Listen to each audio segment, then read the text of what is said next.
How can we know that what the Bible tells us is reliable and trustworthy? I think there are a variety of areas of evidence that we can turn to. One of them would be archaeology. So archaeologists have made a variety of different types of discoveries that are consistent with what we read about in the scriptures. Let me just give you a few.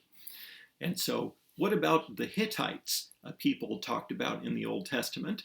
And my understanding is there was a time when that was regarded as questionable because no one knew anything about the Hittites outside of what the Bible says.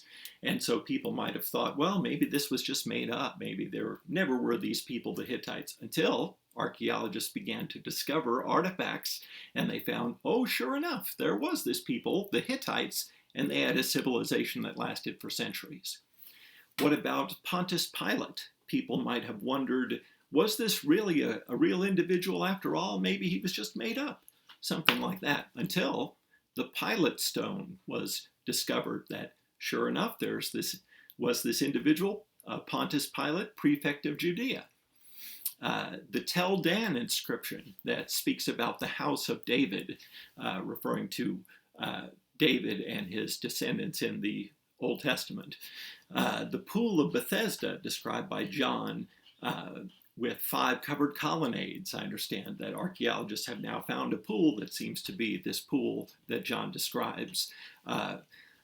Luke, in writing in the book of Acts, he uses this term in Thessalonica, politarchs. I understand he was criticized for the use of that term, saying that that wasn't really the correct term, that he shouldn't have used that sort of term if he really understood how things were there, until a variety of inscriptions were found that used this term, politarchs.